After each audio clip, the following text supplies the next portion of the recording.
Guys आपने कभी imagine किया है कि कुछ लोग अपने सपनों को बड़े आसानी से पूरा कर लेते हैं। जैसे अगर एक ड्रीम कार लेनी है तो आज ही जाकर के ले आएंगे, और कुछ लोग ऐसे हैं जो उसी ड्रीम कार के लिए पूरी जिंदगी भी मेहनत कर लेना तो उसका एक टायर भी अफोर्ड नहीं कर पाएंगे। ये क्या डिफरेंस है? जब मैंने इस पे रिसर्च करने की कोशिश करी तो डिफरेंस कोई बहुत बड़ा नहीं था, मेहनत का नहीं था, समय का नहीं था, पैसों का नहीं था। डिफरेंस सिर्फ और सिर्फ इंफॉर्मेशन का था।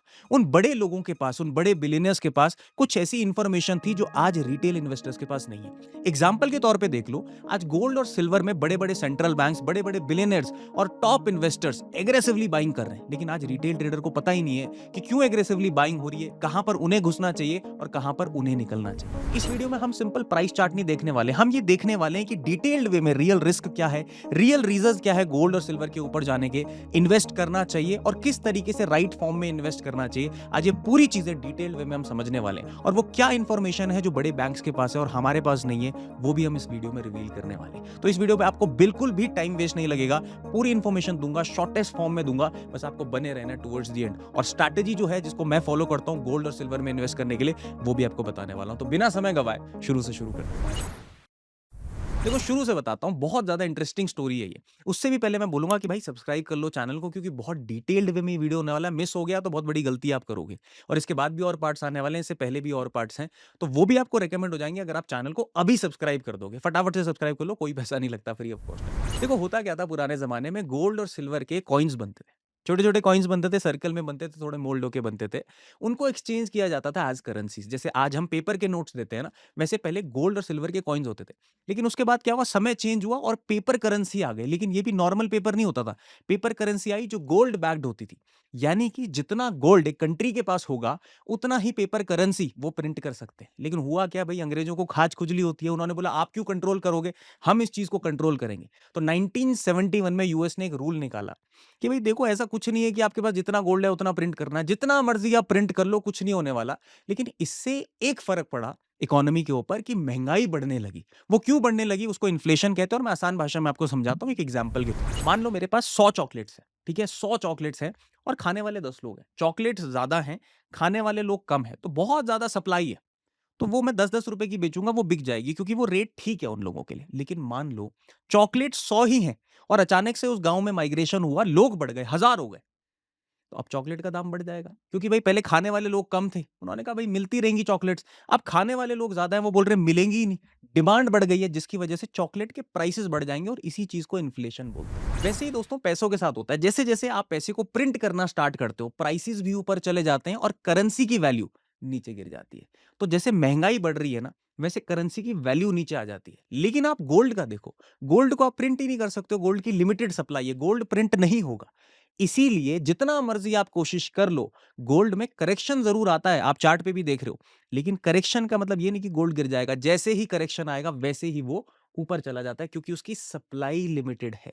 इसीलिए गोल्ड कभी ज़्यादा नहीं गिर सकता। अभी 60 साल पहले ही देख लो, 10 ग्राम सोने का दाम था सिर्फ 1970 रुपीज़, यानी कि 1970 रुपए 1984 में।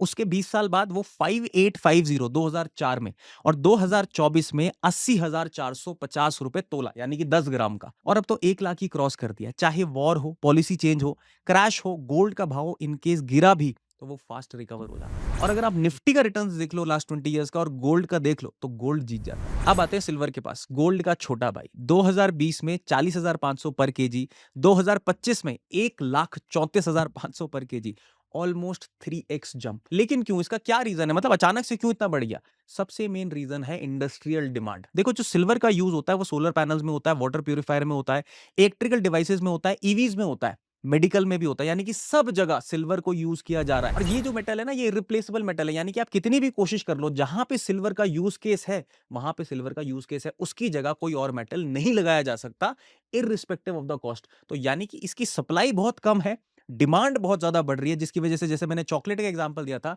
सिल्वर का रेट भी बढ़ रहा है। अब दोबारा से आ जाते हैं गोल्ड पे कि भाई गोल्ड का रेट इतना क्यों बढ़ रहा है? आपकी मम्मी और मौसी जी गोल्ड का रेट देखने जाती हैं, पूछने जाती हैं, ज्वेलरी खरीदने जाती हैं, क्या ये रीजन है गोल्ड का रेट बढ़ने का? ये बिल्कुल भी रीजन नहीं है। असली रीजन कुछ और है। देखो, मार्केट में जो आप सोना लेने जाते भी हो ना, वो 100% इंपोर्टेड है। तो पहले से ही आइडिया है कि हमें इंपोर्ट कितना रहता है। मान रहा हूं मैं कि जो हाउस होल्डर्स है, मम्मी मौसी जी जो आपकी है, वो गोल्ड लेती हैं, बहुत अच्छा लेती हैं। हाउस होल्डर्स के पास ही पावर है गोल्ड को परचेज करने की। लेकिन उससे ग्लोबल वर्ल्ड इकोनॉमी में 0% फर्क पड़ता है। तो ये मत सोचिए कि आप गोल्ड ले रहे हैं, इस वजह से गोल्ड का दाम ऊपर जा रहा है। असली रीजन पता क्या है? असली रीजन है वो चाइना वाले। चाइना का कनेक्शन है गोल्ड के साथ, वो मैं आपको डिटेल में एक्सप्लेन करता हूं, तब आपको समझ आएगा कि रेट्स ऊपर क्यों जा रहे हैं। तो जैसे मैंने आपको पहले बताया था कि करेंसी के दाम ऊपर और नीचे जाते हैं प्रिंटिंग वगैरह की वजह से, लेकिन गोल्ड स्टेबल रहता है। अब जो आप ये चार्ट देख रहे हो ना स्क्रीन के ऊपर, कि देखो चाइना जो है वो अचानक से कितना ज्यादा गोल्ड बाई कर रहा है। 2020 तक स्टेबल था, 15 तक स्टेबल था, 10 तक स्टेबल था।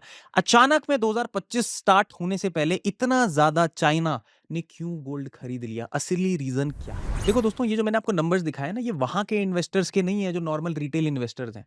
ये वहां के इंस्टीट्यूशंस के हैं, जो सेंट्रल बैंक्स हैं वहां के बिलियनियर्स हैं। अगर वो सोना इतना ज्यादा खरीदेंगे, इतनी ज्यादा डिमांड बढ़ाएंगे, तो ऑब्वियसली रेट ऊपर जाएगा ही जाएगा। लेकिन वो ऐसा कर क्यों रहे हैं? देखो, जो सबसे बेस्ट रीजन मुझे मिला है वो ये मिला है कि गोल्ड जब भी मार्केट क्रैश होने वाला होता है, सबसे सेफेस्ट और स्टेबल कमोडिटी होती है। तो यानी कि चाइना कुछ तो प्लान कर रहा है। देखो, चाइना दुनिया का फैक्ट्री फ्लोर है, यानी कि चाइना में ही हर मैन्युफैक्चरिंग होती है ऑलमोस्ट हर कंपनी के लिए।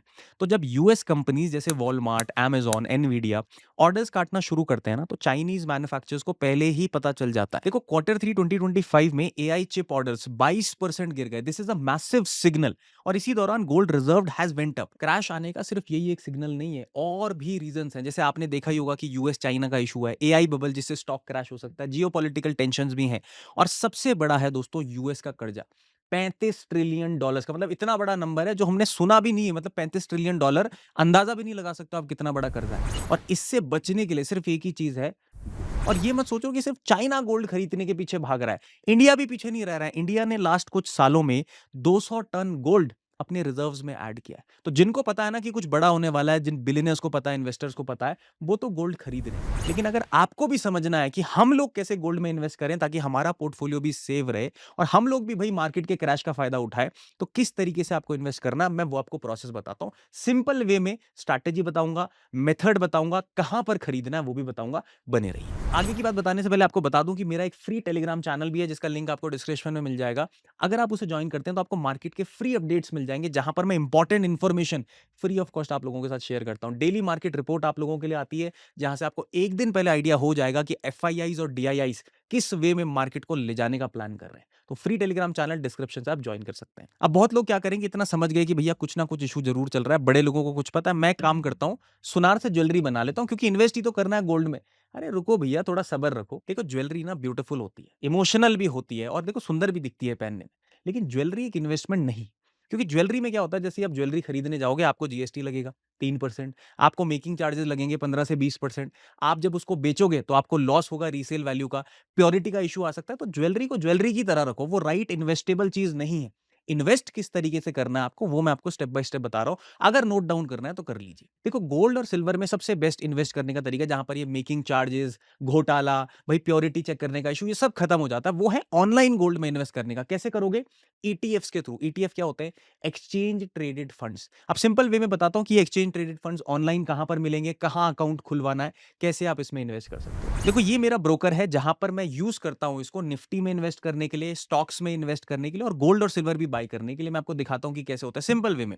अगर आपको भी इसी ब्रोकर पे अकाउंट खुलवाना है, फायर्स नाम है, नीचे डिस्क्रिप्शन में आपको अकाउंट ओपनिंग लिंक मिल जाएगा। आप क्लिक करेंगे, बेसिक डिटेल्स भरेंगे, तो आप भी इसमें अपना अकाउंट ओपन करवा सकते हैं। और सिंपल वे में 100 से 150 रुपए में आप गोल्ड और सिल्वर में अपनी इन्वेस्टिंग स्टार्ट कर सकते हैं। कैसे करना है वो मैं आपको बताता हूं। देखो, सबसे पहले क्या करना है, यहां पर आप जाएंगे सर्च में। जैसे यहां पर ये लिखा हुआ है, देख रहे हैं आप, गोल्ड बीज, GOLDBEES, ये है यहां पर ईटीएफ, यानी कि एक्सचेंज ट्रेडेड फंड। अब देखो, गोल्ड में इन्वेस्ट करने के लिए कोई एक फंड होता है जो गोल्ड की वैल्यू को ट्रैक करके, अगर गोल्ड ऊपर जाएगा तो ये फंड ऊपर जाएगा, अगर गोल्ड नीचे जाएगा तो ये फंड नीचे जाएगा। लेकिन हमने गोल्ड के बारे में पढ़ा हुआ है कि गोल्ड सबसे स्टेबल है। तो हम अगर डायरेक्टली फिजिकल गोल्ड नहीं खरीद सकते, तो हम उसके ईटीएफ में इन्वेस्ट कर सकते हैं। अब खुशी की बात क्या है कि आप देखो कि यहां पे 103 रुपीज पे इस ईटीएफ की वैल्यू है। यानी कि अगर आपके पास 103 रुपए भी है, तो आप एक क्वांटिटी बाय करके इस पे अपनी इन्वेस्टिंग स्टार्ट कर सकते हैं। सेम चीज आ जाती है सिल्वर पे। सिल्वर के लिए आपको क्या सर्च करना है, आप सर्च में जाइए, SILVER BEES, आप देख रहे हो या नीचे सिल्वर बीज लिखा हुआ है। इस फंड में जाएंगे। वेरीफाइड फंड्स ऐसे नहीं कि इधर उधर से किसी ने भी बना दिया, भाई गवर्नमेंट रिलेटेड फंड्स होते हैं ये सारे के सारे, तो कोई भी आपको सेफ्टी का इशू नहीं आने वाला है। आप देखोगे यहां पर बाई करने के लिए सिर्फ और सिर्फ एक क्वांटिटी 149 यानी कि 150 रुपए पे आप सिल्वर में भी अपनी इन्वेस्टिंग स्टार्ट कर सकते हो। ये बेस्ट तरीका है without making charges, without purity का इशू कि भाई मेरे साथ धोखाधड़ी हो जाएगी, विदाउट एनी मेजर इन्वेस्टमेंट। जब आपको लग रहा है कि भाई मेरे को इन्वेस्ट करना है, आप यहां पर 100 से 150 रुपए में गोल्ड और सिल्वर में इन्वेस्ट कर सकते हो। लेकिन दोस्तों, आप नहीं इन्वेस्ट करोगे एक रैंडम इंसान की तरह, आप इन्वेस्ट करोगे एक ट्रेडर की तरह। मैं किस तरीके से अपनी बेस्ट एवरेज बाइंग प्राइस बनाता हूं, वो अब आपको मैं मेथड सिखाने वाला हूं कि आपको कैसे पता चलेगा कि यहीं से अब ये ऊपर के लिए भागने वाला है। देखो, मैं आपको चार्ट पे लेके चलता हूं सिल्वर 20 वाले पे। अब देखो, एक नॉर्मल आदमी होगा तो वो कहीं पर भी बाय सेल करना शुरू कर देगा, लेकिन आप एक ट्रेडर हो, आपके पास स्ट्रैटेजी होनी चाहिए ताकि आपकी एवरेज बाइंग प्राइस कम से कम हो जाए। सस्ते से सस्ता आप खरीदो, और जब बेचना हो तो महंगे से महंगा आप बेचो। फिलहाल के लिए बेचने का डिसीजन नहीं लेंगे, लेकिन खरीदने का डिसीजन जरूर लेंगे। अब आप देख रहे हो, मैंने जो चार्ट लगा दिया है वो वन डे का लगाया हुआ है, यानी कि हर एक कैंडल सिल्वर की यहां पर वन डे का प्राइस एक्शन रिप्रेजेंट करती है। तो आपको इन्वेस्ट करना है तो 15 मिनट 5 मिनट पे देख करके कोई फायदा नहीं है। आपको यहां पर डी, ऊपर डी लिखा हुआ है, इस पे सेलेक्ट करना है ताकि आपका वन डे का चार्ट लग जाए। ये मैंने एक इंडिकेटर लगा हुआ है, पहले मैं इसको हटा देता हूं, आपको शुरू से बताता हूं लगाना कैसे। इंडिकेटर्स पर आप क्लिक करेंगे, यहां पर ऊपर इंडिकेटर्स पे, और ये देखो मैंने इस पे स्टार किया हुआ है, मूविंग एवरेज एक्सपोनेंशियल। इस इंडिकेटर का हम यूज करने वाले हैं। जैसे मैं इसको क्लिक करके एक लाइन मेरे देखो चार्ट पे ड्रॉ हो गई है, यूज करूंगा इसका इंडिकेटर का वो देखने के लिए कि कब सिल्वर यहां से जंप मार सकता है। मुझे क्या करना है, सिर्फ अपनी बाइंग प्राइस कम से कम रखनी है, बेचने का डिसीजन मैं अभी नहीं लूंगा। अब आपको दिख रहा होगा कि देखो क्या होता है ना, कि कई बार सिल्वर इस प्राइस को, इस लाइन को टच होते हुए जा रहा है, लेकिन कुछ ना कुछ जादू जादू जरूर होता है। आप देखो यहां पर जब भी सिल्वर इस लाइन के आसपास आता है, उस पर बाइंग जरूर आती है। लाइन के आसपास आता है, बाइंग आती है, लाइन के आसपास आता है, बाइंग आती है, लाइन के आसपास आता है, बाइंग आती है। ठीक है, यहां पे देखो लाइन के आसपास आया, थोड़ा कंसोलिडेट हुआ, फिर बाइंग आ गई। लाइन के आसपास बाइंग, लाइन के आसपास बाइंग, लाइन के आसपास बाइंग, लाइन के आसपास बाइंग, फिर लाइन के आसपास सेलिंग भी आई है, ऐसा नहीं है कि नहीं आई है, लेकिन लाइन के आसपास से बाइंग है। अब देखो, गिरने का डर तो मुझे है नहीं, क्योंकि मेरे को पता है कि ये जो रिसोर्स है सिल्वर, ये लिमिटेड है, तो इसने जीरो तो कभी नहीं होना। यस, अगर आपने गलत प्राइस पे खरीद भी लिया तो इतना तो है कि जीरो नहीं होगा, क्योंकि भाई लिमिटेड सप्लाई है, इंडस्ट्री यूज कर रही है, मैन्युफैक्चरिंग में यूज केस हो रहा है, जाना तो ऊपर ही है लॉन्ग टर्म में। डिसाइड मुझे ये करना है कि बेस्ट बाइंग प्राइस कैसे बनाई जाए। अब देखो, मैं आपको सबसे बेस्ट वे जो यहां पे बता रहा हूं, जिसको सिंपल वे में आप कर सकते हो, इस इंडिकेटर को लगा लेना जिस तरीके से मैंने आपको सिखाया है। इसकी वैल्यू कुछ भी चेंज नहीं करनी है, कोई सेटिंग चेंज नहीं करनी है, बट एक डिसीजन आपको जरूर लेना है। जब भी सिल्वर इस लाइन के आसपास आएगा, आप कुछ ना कुछ पैसा सिल्वर में इन्वेस्ट कर सकते हैं। देखो, ये कोई बाई और सेल रिकमेंडेशन नहीं है, लेकिन एक प्राइस एक्शन थ्योरी है जो मैं पर्सनली यूज करता हूं। अगर ये सिल्वर लाइन पे आया, तो मैं यहां पर कुछ क्वांटिटीज ऐड करूंगा, अब यहां से जाने दूंगा मार्केट को। फिर जब दोबारा आएगा तो कुछ क्वांटिटी ऐड करके जाने दूंगा, फिर आएगा, फिर बाइंग में जाने दूंगा, फिर आएगा, बाइंग करके जाने दूंगा, फिर आएगा, जाने दूंगा, फिर आएगा। कई बार क्या होगा, नीचे चला जाएगा, लेकिन मुझे एक चीज पता है कि भाई लिमिटेड सप्लाई है, रिकवरी जरूर आएगी। तो फिर दोबारा जब आएगा, दोबारा बाइंग करूंगा, जाने दूंगा, बाइंग करूंगा, जाने दूंगा, बाइंग करूंगा, जाने दूंगा, बाइंग करूंगा। अब देखो, इस बार बहुत क्रैश हो गया, डर लगेगा यहां पर कि यार ये क्या हो रहा है, मेरा पैसे का तो नुकसान हो जाएगा, बिल्कुल वहीं आ गया जहां से शुरू किया था। लेकिन आपको बने रहना है। अगर आप कहीं पर डरे, तो आपका सारा खेल जो इन्वेस्टिंग का है वो खत्म हो जाएगा। रिकवरी जरूर आएगी, समय लग सकता है। देखो, नीचे गिरा, 3 दिन में पूरा रिकवर हो गया। जैसे ही लाइन के आसपास आया, फिर एवरेज बाइंग प्राइस लाइन पे आया, कंसोलिडेट हो गया। थोड़ा सा आगे का भी देख लेते हैं। देखो, फिर लाइन के आसपास आया, एवरेज बाइंग प्राइस बन गई, लाइन के आसपास जंप पड़ गया, लाइन के आसपास जंप, लाइन के आसपास जंप। ऐसे कर करके आपकी जो एवरेज बाइंग प्राइस है, वो हमेशा दोस्तों, हमेशा सेलिंग प्राइस से कम रहेगी। जब बाइंग कम है और सेलिंग ज्यादा है, तो अल्टीमेटली वो एक प्रॉफिटेबल इन्वेस्टिंग है। और हमें एक चीज पता है कि सिल्वर की लिमिटेड सप्लाई है। तो इस स्ट्रैटेजी को यूज करते वक्त बस अपनी बाइंग प्राइस का ख्याल रखना है, जब 9 ईएमए के पास सिल्वर का रेट आ रहा है।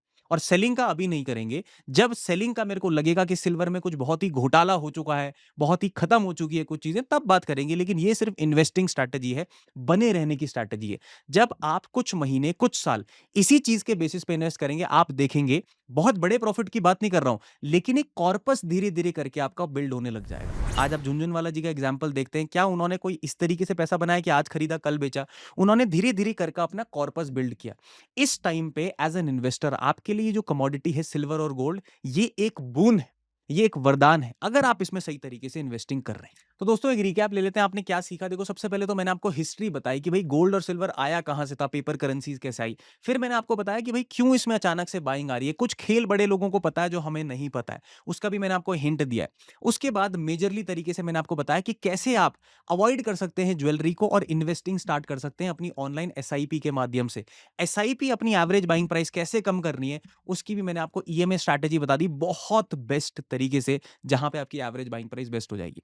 एक चीज मैं आपको और बता रहा हूं, देखो अपना कभी भी जब आप इन्वेस्ट करते हो, बड़े से बड़े इन्वेस्टर ने बोला अपने सारे अंडे एक ही बास्केट में नहीं रखने होते। तो ये जो स्ट्रैटेजी मैंने आपको बताई है, ये आपके लिए एक डाइवर्सिफिकेशन का मेथड है। यानी कि अगर आपके पास मान लो 100 रुपए हैं, तो आप 20 रुपए से 30 रुपए से गोल्ड और सिल्वर में भी काम कर सकते हो। बाकी पैसे से आप जो कर रहे हैं वो करते रहिए, लेकिन कुछ पैसा आप एलोकेट कर सकते हैं ऐसी सेफ एसेट्स में, जिससे होगा क्या, जब मार्केट में क्रैश भी आ रहा है तो भी आपका ये पैसा सेफ रहेगा, क्योंकि आपने राइट तरीके से माइंडफुल इन्वेस्टिंग करी हुई है। अगर आपको ये वीडियो पसंद आया और ऐसी और वीडियोस देखना चाहते हैं तो चैनल को सब्सक्राइब जरूर कर लेना। नीचे डिस्क्रिप्शन में टेलीग्राम का लिंक है, फ्री ऑफ कॉस्ट आप उसको ज्वाइन कर सकते हैं और यहां से आप मेजर अपडेट्स भी ले सकते हैं। तब तक के लिए स्वस्थ रहिए, मस्त रहिए, खुश रहिए और सबसे इंपॉर्टेंट, सबका आदर कीजिए। जल्दी मिलते हैं।